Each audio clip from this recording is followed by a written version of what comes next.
Very good morning, friends. Today we are going to learn new grammatical items which will be very important in the board examination, which will be asked in the board question paper, board examination. વિદ્યાર્થી મિત્રો, આપ સૌ જાણો છો તે પ્રમાણે ધોરણ 10 એ આપણી કારકિર્દીનું પ્રથમ પગથિયું છે, ત્યારે આપણે અંગ્રેજી વિષયને ખૂબ જ પ્રાધાન્ય આપવું પડશે. અંગ્રેજી વિષયની વાત કરીએ તો સેક્શન ડી અને સી આ બંને સેક્શન ગ્રામેટિકલ સ્ટ્રક્ચર્સ માટે છે. એમાં વિવિધ પ્રકારના આપણને ગ્રામરના સ્ટ્રક્ચર્સ જ્યારે પૂછાવાના છે, ત્યારે એમાં મેં આજે એક નવું ગ્રામેટિકલ સ્ટ્રક્ચર આપને ભણાવવાનું નક્કી કર્યું છે. જેમાં આજે આપણે એક્ટિવ વોઇસ અને પેસિવ વોઇસ જે પરીક્ષામાં સેક્શન ડી ની અંદર જે પૂછાય છે એ બે ગુણ માટે ચેન્જ ધ ટેક્સ્ટનો આ સ્વરૂપે તો આપણે એક્ટિવ વોઇસ પેસિવ વોઇસ ભણીશું. વિદ્યાર્થી મિત્રો, એક્ટિવ વોઇસ એટલે ગુજરાતીમાં આપણે કર્તરી પ્રયોગ કહે છે. પેસિવ વોઇસ એને કર્મણી પ્રયોગ કહે છે. વાક્યમાં જ્યારે કર્તા એક્ટિવ હોય, વાક્યમાં જ્યારે કર્તા વાક્યની શરૂઆતમાં પ્રથમ આવે ત્યારે એ વાક્યને આપણે કર્તરી પ્રયોગ તરીકે ઓળખીશું. વાક્યને કર્તરી પ્રયોગ તરીકે ઓળખીશું. જેમ કે રાધા ગીત ગાય છે. Just try to understand in our Gujarati language. Radha ગીત ગાય છે. ગીત કોણ ગાય છે? રાધા. એટલે વાક્યની શરૂઆત જો કર્તાથી થાય છે તો એ કર્તરી પ્રયોગ તરીકે ઓળખાશે અને અંગ્રેજીમાં એક્ટિવ વોઇસ કહેવાશે. પણ ગીત રાધા વડે ગવાય છે.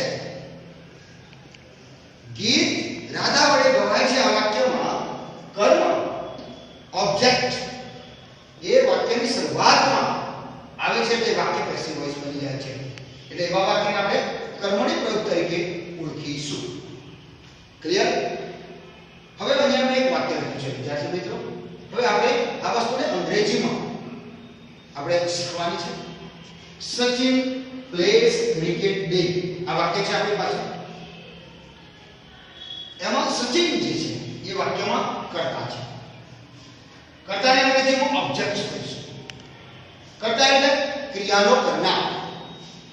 કર્તા એટલે શું? ક્રિયાનો કરનાર. આ વાક્યમાં ક્રિકેટ રમવાની ક્રિયા કોના દ્વારા થઈ રહી છે? સચિન વડે. સચિન એ કર્તા છે. Sachin is the subject. Sachin શું રમે છે? કર્તાને શું વડે પ્રશ્ન પૂછવાથી કર્મ મળે છે. સચિન શું રમે છે? What does Sachin play? Sachin place cricket. Sachin cricket રમે છે. વાક્યમાં ક્રિકેટ એ કર્મ છે. કર્મને આપણે અંગ્રેજીમાં ઓબ્જેક્ટ કહીશું.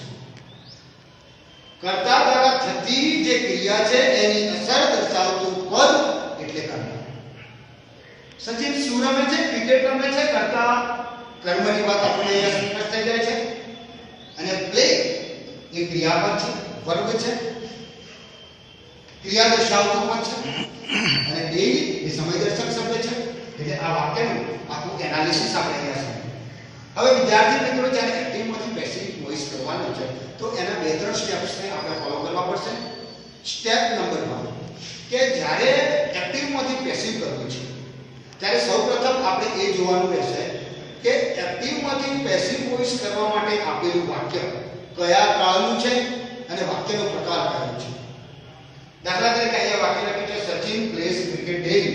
આ વાક્ય કયા કાળનું છે? તો આ વાક્ય છે સિમ્પલ પ્રેઝન્ટ ટેન્સ એટલે કે સાદા વર્તમાન કાળનું છે. આ વાક્યનો પ્રકાર કયો છે? બીજું સ્ટેપ. તો આ વાક્યનો પ્રકાર છે વિધાન વાક્ય છે. તો સાદા વર્તમાન કાળનું વિધાન વાક્યનું પેસિવનું સૂત્ર આપણે ફોર્મેટ કરવું પડશે કે જેમાં કર્મ ટુ બી ના ક્રિયાપદ ત્રણમાંથી એ ઇઝ, એમ અને આર, પછી ભૂતકૃદંત, ક્રિયાપદ જે આપણું છે ભૂતકૃદંત, પછી આપણું એજન્ટ બાય, કર્તા અને અન્ય શબ્દો અધર્વર્સ. પહેલું સ્ટેપ છે વિદ્યાર્થી મિત્રો, ફરી એક વખત સમજવા કોશિશ કરશું. એક્ટિવમાંથી પેસિવ કરવું છે તો સ્ટેપ નંબર 1 આપેલું વાક્ય કયા કાળનું છે. આપેલું વાક્યનો પ્રકાર કયો છે અને ત્રીજું એ વાક્યનો જે પેસિવનું સૂત્ર છે આપણે એપ્લાય કરીશું. કર્મ પહેલું વાક્યમાં આપણે કર્મ મૂકીશું એટલે પહેલું કર્મ કયું છે ક્રિકેટ, તો આપણે ક્રિકેટ લઈશું. ક્રિકેટ પછી ઇઝ એમ આર, જો ઇઝ અને એમ છે એ એક વચન માટે છે અને આર એ બહુવચન છે. તો ક્રિકેટની જોડે શું આવશે ઇઝ, તો ક્રિકેટ ઇઝ પ્લેનું ભૂતકૃદન મૂકવાનું છે પાસ્ટ પાર્ટિસિપલ ફોર્મ એટલે ભૂતકૃદન પ્લેડ આ નિયમિત ક્રિયાપદ છે. પ્લે એ નિયમિત ક્રિયાપદ છે એટલે પ્લેડ થશે. ક્રિકેટ ઇઝ પ્લેડ બાય કરતા કોણ છે સચિન, બાય સચિન ડેલી એટલે સચિન પ્લેસ ક્રિકેટ ડેલી. તો એનું સાદા વર્તમાન કાળના વાક્યનું પેસિવનું સૂત્ર છે કર્મ ઇઝ એમ આર ભૂતકૃદન બાય કરતા અન્ય શબ્દો એટલે વાક્ય બનશે cricket is played by Sachin daily. આ સાદા વર્તમાન કાળની આપણે વાક્યમાં પ્રમાણે વાત થઈ. તો વિદ્યાર્થી મિત્રોને એવો પ્રશ્ન થાય કે કેવા પ્રકારના વાક્યોનું પેસિવ વોઇસ થઈ શકતું નથી. વિદ્યાર્થી મિત્રો કે સકર્મક અને અકર્મક ક્રિયાપદો. ક્રિયાપદોના આમ તો બેઝિકલી 3 પ્રકાર છે. પહેલા કે ભાષામાં નિયમિત રીતે વપરાતા ક્રિયાપદો છે, ભાષામાં નિયમિત રીતે વપરાય છે. જેમ કે શાળામાં વિદ્યાર્થી નિયમિત આવે છે, નિયમિત અભ્યાસ કરે છે, નિયમિત ગૃહકાર્ય કરે છે, નિયમિત પરીક્ષા આપે છે, નિયમિત ટકા લાવે છે. તો એ વિદ્યાર્થી નિયમિત છે. ભાષામાં નિયમિત રીતે વપરાતા ક્રિયાપદો છે એ નિયમિત ક્રિયાપદ છે, રેગ્યુલર વર્બ છે. જેને ભૂતકાળનું રૂપ બનાવવું હોય કે ભૂતકૃદનનું રૂપ બનાવવું હોય તો એને માત્ર ડી કે ડી પ્રત્યય લગાડો એટલે ભૂતકાળનું કે ભૂતકૃદનનું રૂપ બને છે. તે જ પ્રમાણે ભાષામાં અનિયમિત ક્રિયાપદો નિયમિત રીતે વપરાય છે. જેનું મૂળ ક્રિયાપદ જુદું હોય, ભૂતકાળનું રૂપ જુદું હોય, ભૂતકૃદનનું રૂપ જુદું હોય. અને ત્રીજા છે કે જે હતા તેવાના તેવા ભૂતકાળના રૂપમાં પણ રહે છે અને ભૂતકૃદનમાં પણ એવાને એવા રહે છે. જેમ કે કટ એ મૂળ ક્રિયાપદ છે, ઇન્ફિનિટિવ છે, એનું ભૂતકાળનું રૂપ પણ કટ થાય, ભૂતકૃદન પણ કટ થાય. એટલે વિદ્યાર્થી મિત્રો એક્ટિવમાંથી પેસિવમાં ફેરવવા તમારે પહેલા તો ક્રિયાપદનું ભૂતકૃદનનું રૂપ તમારે આવડતું હોવું જોઈએ. બીજી વસ્તુ છે કે વાક્યમાં તમને કર્મ શોધતા આવડવું જોઈએ. કર્તાને શું વડે પ્રશ્ન પૂછીએ આપણે એટલે ઓબ્જેક્ટ મળે, કર્મ મળે. ગુજરાતીમાં આપણે એવો પ્રશ્ન પૂછી દેવાનો તો ભાઈ સચિન પ્લેસ ક્રિકેટ એવું છે તો સચિન શું રમે છે એવું મનમાં એક એવી પ્રશ્નોત્તરી કરી લેવાની એટલે ક્રિકેટ રમે છે એમ એવો કોન્સેપ્ટ ક્લિયર કરવાનો. કર્તાને શું વડે પ્રશ્ન પૂછવાથી કર્મ મળે છે. એટલે આ થાય વિદ્યાર્થી મિત્રો વાત એક્ટિવમાંથી પેસિવનું. આ બે સાદા વર્તમાન કાળનું વાક્ય લખ્યું, એનું સૂત્ર લખ્યું cricket is played by Sachin એવું પેસિવ થયું. પણ મેં અગાઉ વાત કરી કે કેવા વાક્યો કેવું કોનું પેસિવ ના થઈ શકે. તો વાક્ય છે જે એક્ટિવમાંથી પેસિવમાં ફેરવવામાં હંમેશા માત્ર સકર્મક ક્રિયાપદ ધરાવતું વાક્ય હોય. સકર્મક ક્રિયાપદ એટલે ટ્રાન્ઝિટિવ હોય. સકર્મક ક્રિયાપદ ધરાવતા વાક્યોનું જ એક્ટિવમાંથી પેસિવ થઈ શકે છે. અકર્મક ક્રિયાપદ ધરાવતા વાક્યોનું પેસિવ થતું નથી. એટલે કે ઇન્ટ્રાન્ઝિટિવ વર્બ અકર્મક ક્રિયાપદનું પેસિવ થઈ શકે છે. ત્યારે કર્તાને આપણે શું વડે પ્રશ્ન પૂછવાનો તો આપણને કર્મ મળે છે. તો વાક્ય સાથે આપણે ક્રિયાપદ રિલેટેડ છે કે સચિન શું રમે છે એટલે પ્લે એ સકર્મક ક્રિયાપદ છે. પણ દાખલા તરીકે સચિન ગોઝ ટુ સ્કૂલ એવું વાક્ય હોય તો સચિન શું જાય છે ગો એ કર્મક ક્રિયાપદ છે એવું પૂછાય નહીં. એટલે ગો એ અકર્મક છે. વિદ્યાર્થી મિત્રો ફરી એક વખત જ્યારે કર્તાને તમે શું વડે પ્રશ્ન પૂછો છો અને યોગ્ય જવાબ મળે છે ત્યારે એ સકર્મક ક્રિયાપદ છે. કર્તાને તમે શું વડે પ્રશ્ન પૂછો છો અને યોગ્ય જવાબ નથી મળતો ત્યારે એ ક્રિયાપદ અકર્મક ક્રિયાપદ છે. અકર્મક ક્રિયાપદ ધરાવતા વાક્યનું પેસિવ કદી થઈ શકતું નથી. એ રીતે સ્ટેપ 1 એક્ટિવમાંથી પેસિવમાં ફેરવા આપેલા વાક્યોનો પ્રકાર જોવો, વાક્યનો કાળ જોવો. જો સાદા વર્તમાન કાળના વાક્યો હોય તો સાદા વર્તમાન કાળના વિધાન વાક્યોનું પેસિવનું સૂત્ર કર્મ ઇઝ એમ આર ભૂતકૃદન બાય કર્તા અન્ય શબ્દો. આ સૂત્ર પ્રમાણે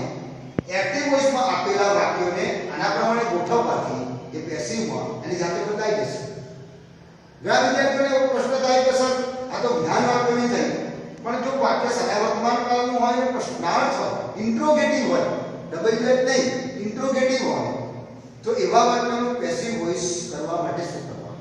તો વિદ્યાર્થી મિત્રો લખી લેજો, સાદા વર્તમાન કાળના પ્રશ્નાર્થ વાક્યોનું, ઇન્ટ્રોગેટિવ વાક્યોનું સૂત્ર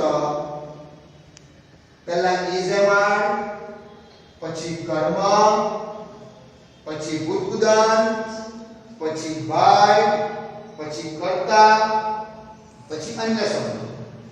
દાખલા તરીકે વાક્ય એવું હોય કે does Sachin play cricket daily? આવું વાક્ય હોય, does Sachin play cricket daily? આ ઇન્ટ્રોગેટિવ વાક્ય છે, આ પ્રશ્નાર્થ વાક્ય છે, એટલે આપણે પહેલા ઇઝ એમ આર મૂકીશું. ઇઝ એમ આર શેના આધારે મૂકીશું? કે કર્મને આધારે. ક્રિકેટ એકવચન છે તો પહેલા ઇઝ મૂકીશું, ઇઝ પછી કર્મ મૂકીશું, ક્રિકેટ પછી પ્લેઇંગ, ભૂતગુદાન, ઇઝ ક્રિકેટ પ્લેઇંગ, પછી બાય એજન્ટ, પછી કર્તા કોણ છે? સચિન. તો is cricket playing by Sachin daily? પ્રશ્નાર્થ વાક્ય રહેવા દેવાનું, એને રિમૂવ કરવાનું નથી. આ પ્રશ્નાર્થ વાક્ય રહેવું જોઈએ.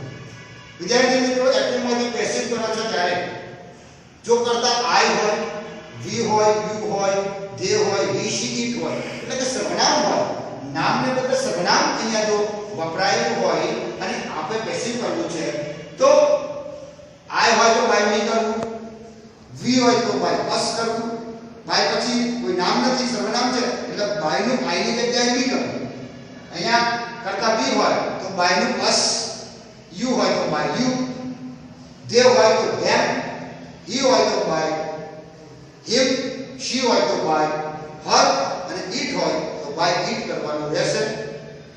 હવે કોઈ વિદ્યાર્થી મિત્રને પ્રશ્ન પૂછવો છે, કોઈ પણ વિદ્યાર્થીને કોઈ પણ કન્ફ્યુઝન હોય, પ્રશ્ન હોય તો you can ask me A question. બરાબર છે કે નહીં? એટલે આ વાત થઈ એક્ટિવ વોઇસ, પેસિવ વોઇસ. બરાબર છે. હવે હું આગળ વધીશ કે બીજા આપણે 5 વાક્યો તમને હું લખાવીશ. સૂચના લખવા સૌપ્રથમ વિદ્યાર્થી મિત્રો change into active, change into passive voice. બરાબર છે. વાક્ય number 1, the postman brings our letters. The postman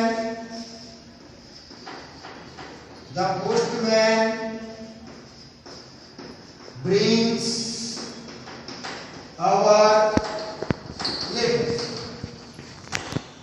આપણે પ્રેક્ટિસ કરીશું. The postman brings our letters. ચલો આ વાક્ય કયા કાળનું છે બાળકો? આ વાક્ય સાદા વર્તમાન કાળનું છે. Very good. બીજો પ્રશ્ન છે મારો, આ વાક્યનો પ્રકાર કયો છે? તો આપણે વિચારીશું કે વાક્યની છે પૂર્ણ વિરામ આવ્યું છે, સ્ટેટમેન્ટ કર્યું છે, એસર્ટિવ સેન્ટેન્સ છે, એટલે આ વાક્ય વિધાન વાક્ય છે.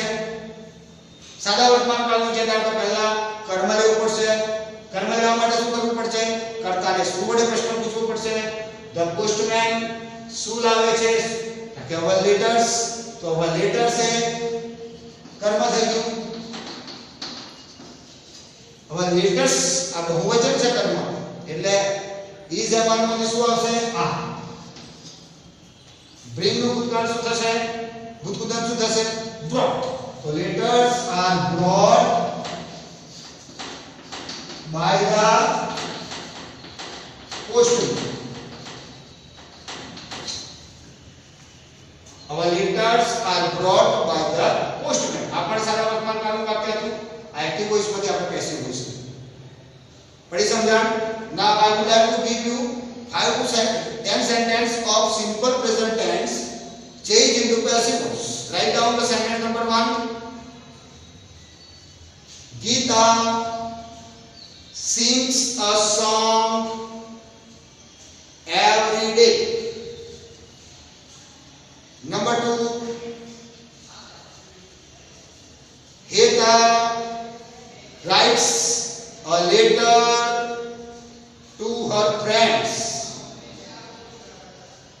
3, Mr. Deepak Bhai teaches English. 4, my teacher always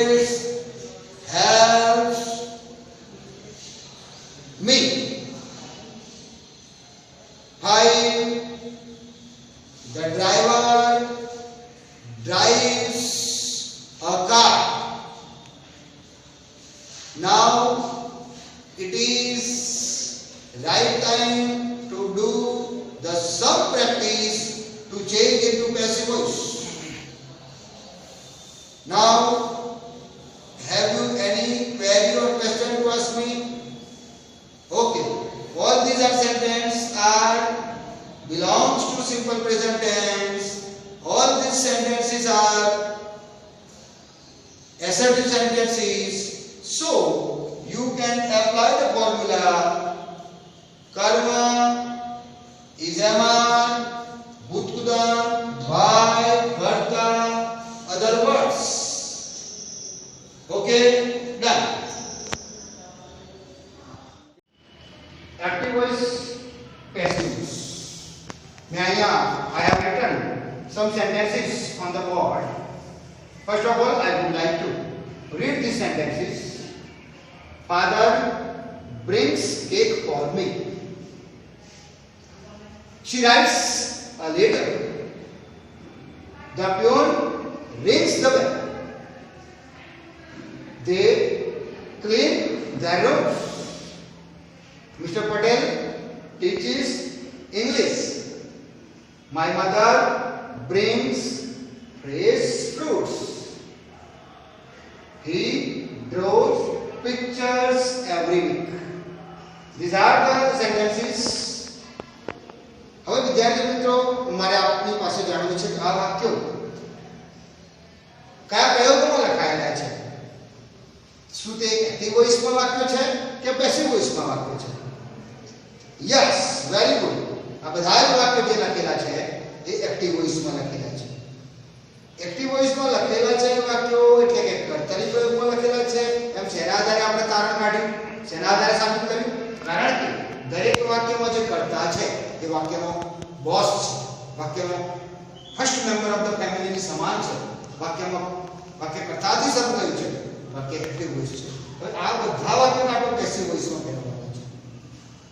આપણે પ્રેક્ટિસ કરી રહ્યા છીએ કે આપણને એક કાળના એક્ટિવમાંથી પેસિવ કરવાના વાક્યો આવડવા જોઈએ, પછી બીજા કાળ પર જઈશું, પછી ત્રીજા કાળ પર જઈશું, ક્રમશઃ આગળ વધીશું. તો આ વાક્ય એક્ટિવ વોઇસમાં છે. હવે આ વાક્યો કયા કાળના છે? સદાવર્તમાન. આ વાક્યનો પ્રકાર કયો છે? તો બધા જ વાક્યોનો પ્રકાર પેસિવ બધા જ વાક્યોનો પ્રકાર વિધાન વાક્યો છે. હવે આ વાક્યને આપણે પેસિવમાં ફેરવવા છે. તો વાક્ય number 1, father brings cake for me. Father એ કરતા છે.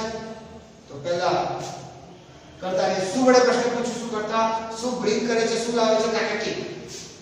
તો કેક देखो जे એટલે is, કેક is, bring નું બુદ્ધુદાન લખીશું. કર્મ પછી જેમાં પછી બુદ્ધુદાન. તો bring નું brought.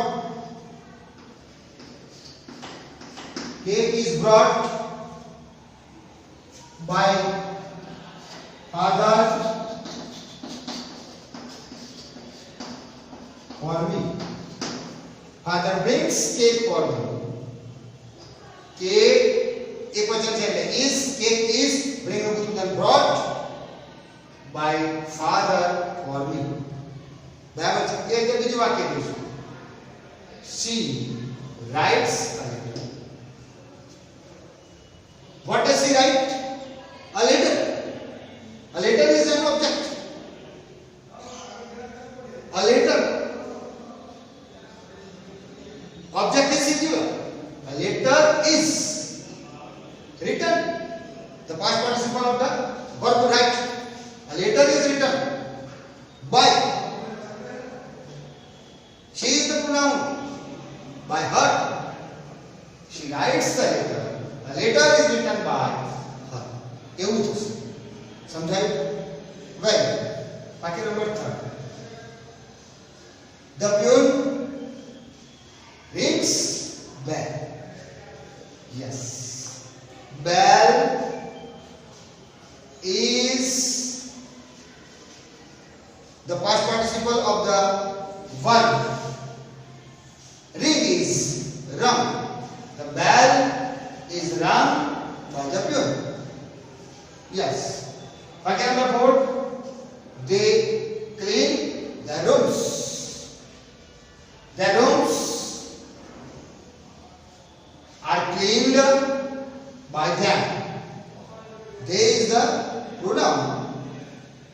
in the passive we should change they into that. Fifth, Mr. Patel teaches English. What does Mr. Patel teach? Mr. Patel teaches English. English is the object. So we are supposed to change the sentence into passive as English is singular. So we are supposed to use the verb of to be is only is. English is. The past participle of the teaches is taught. English is taught by Mr. Patel. Mr. Patel teaches English. He is the active voice. English is taught by Mr. Patel is passive voice. Next, my mother brings fresh fruits. Fresh fruits is the object. My mother brings fresh fruits. મારી mother શું લાવે છે? શું લાવે? Fresh fruits. આ કર્મ છે. એટલે કર્મ પહેલા મૂકીશું. Fresh fruits are brought by my mother. He draws pictures every week. Pictures a object છે. તો object ને આપણે આગળ લઈશું. Pictures બહુવચન છે કે are. Pictures are. Draw નું ભૂતપૂર્વ છે. Drawn. Pictures are drawn by him every week. Is this clear? Now I would like to give you a children. Write 10 sentences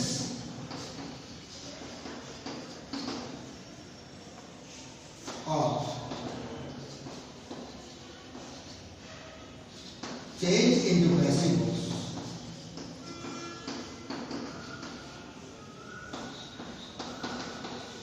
I hope you can write 10 sentences of simple present tense to change into passive voice, so you can do the practice. Wish you all the best. Next day we will meet for the simple past tense and change into passive voice. Thank you very much.